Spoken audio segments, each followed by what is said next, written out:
In this lesson, we'll learn a quick and easy way to create fine mist around our watery legs. Okay, so at this point I've gone in and I've created several different layers using the technique I showed you in the last lesson, layering the water in around the legs in a pattern that I feel is pretty natural for this really surreal scene. So what is left with this water that would make it look even more real? Well, with this type of water, we've covered very large water droplets, but we really haven't touched on fine mist. We haven't done anything like that. So for that, I'm going to go ahead and use this particular file right here. Again, another one of our stock exchange images that I grabbed. And I'm going to go ahead and choose kind of a sample area here inside this image. And even though there's kind of a gray spot right here, I feel like this is probably a pretty good area because there's a good diversity of water droplet sizes. So I'm just going to come in and make a selection here. Something like that. And I'm going to go ahead and copy that with a Control-C. And I'll just make a new file and make sure my preset says clipboard. And I'm going to go ahead and paste this in. So now with this done, we're ready to go ahead and begin creating a brush that's going to make this fine mist for us. So let's do this first. Let's go ahead and desaturate this layer that we've just pasted in. I'll go ahead and do that again with a Control-Shift-U, and then I'm going to adjust the levels on this some. Let's just jump over here and really beef up the blacks. Beef up the whites quite a bit as well. We may do this one more time after we've inverted this image. So let's go ahead and do that first here. And yeah, we probably need to come in and invert that. So let's actually come in and use our levels command again.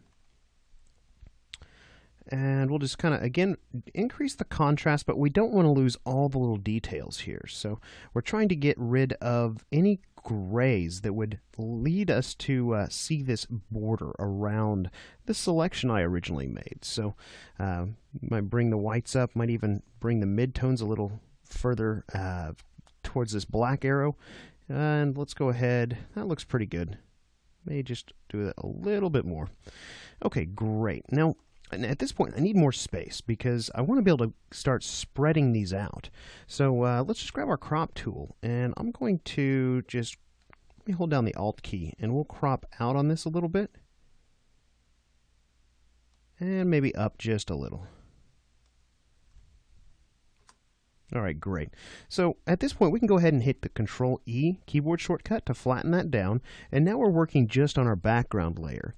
And what we can do at this point is making sure that white set is our background color.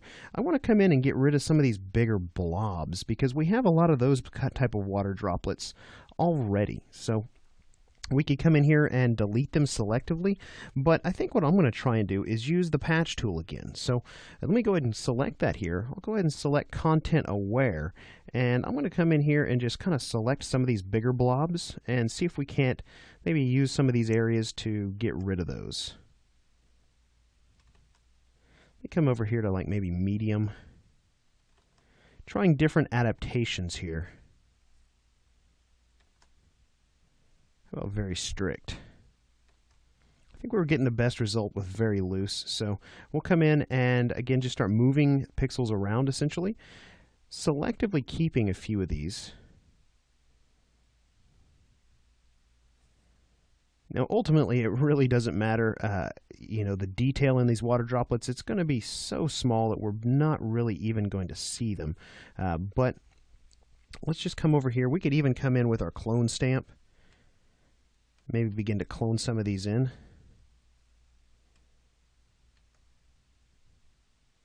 Sort of like that.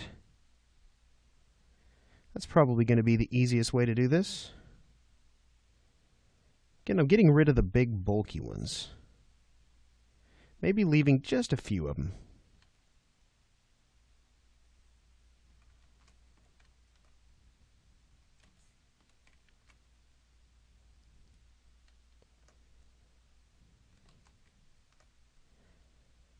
And we'll go in here and kind of break this space up some. That one's kind of bothering me right there. There we go. I think that's starting to look pretty good. We've started to eliminate a lot of those bigger droplets of water here. So let me come in at this point and either feather this edge, because we can still kind of see this, or what we could do is just kind of begin to come in and just move some of these pixels around, just kind of breaking that edge up just a little bit more. Whatever method you want to use, we can come in again with the clone stamp and clone some areas out, sort of like that. But I'm really just kind of trying to loosen these pixels up just a little bit. All these water droplets are layered pretty closely together, and I want them to kind of spread out a little bit towards the edges of this pattern.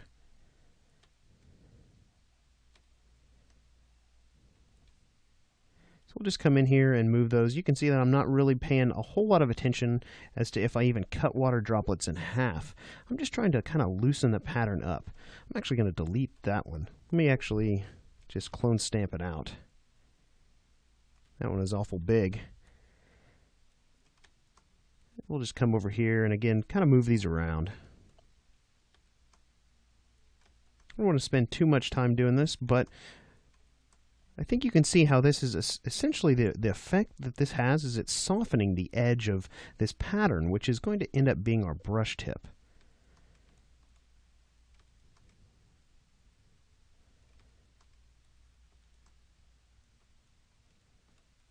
And we'll come over here.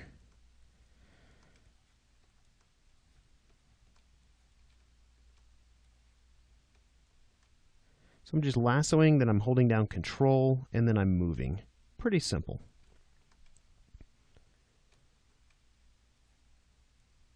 Now we could sit here and move these little water droplets around all day, but then we'd never get to painting our mist. So let me go ahead and at this point, I'm going to save this one in your project files. I'll save it as something like a mist brush in that referenced files folder.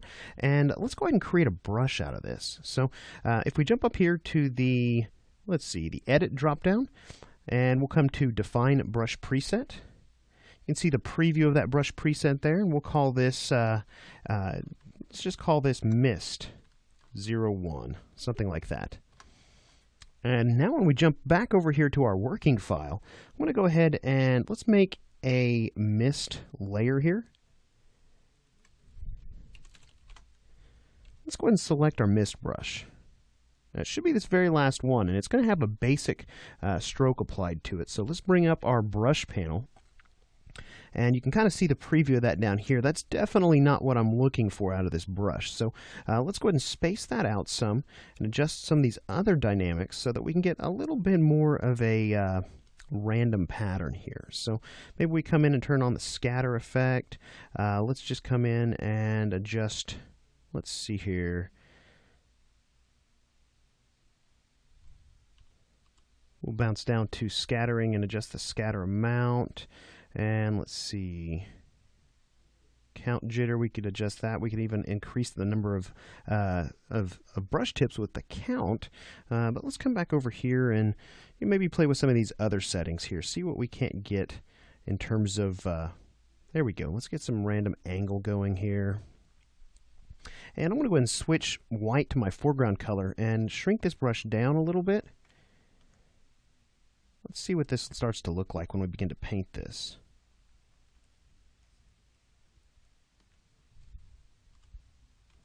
You can see that not much is happening because I have the transfer set here. But if I come in and turn that off, and as well as this setting right here, you're going to start to see some of that action going on, which is kind of what we're looking for, but not totally. So let's come back over here to transfer and maybe turn the opacity jitter to pin pressure. And let's come back over to scattering. Shape dynamics, let's adjust size jitter here.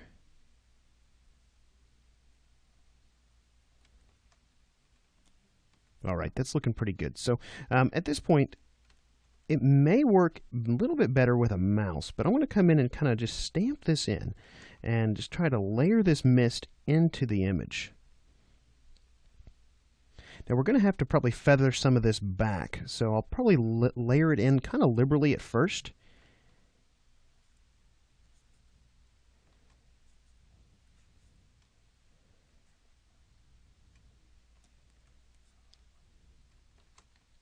come in with a bigger brush if we need to. I think my scattering is turned up a little bit higher than I want it to be.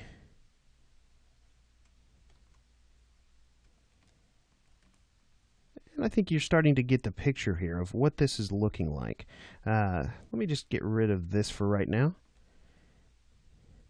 Now, one side note, if we do want to keep these dynamics that we've configured for this brush, then we'll need to come in here and save another brush preset. So I'll just do that right here. And we'll call this one Mist Final. Something like that. And now you can see that stroke is saved right down there at the bottom of my brush presets dialog here. So they come in here and work a little bit more on this. And we'll come in with an eraser at this point and begin to kind of chisel away at this. So we've got a fairly consistent pattern here, and I don't want that. I want to be able to come in and see some holes in this. So whether you use a soft round brush or maybe you use something with a little texture to it, maybe something down here. Let's even try maybe that default mist brush, that first one that we created here. See if we can't erase away, kind of with that mist pattern as well.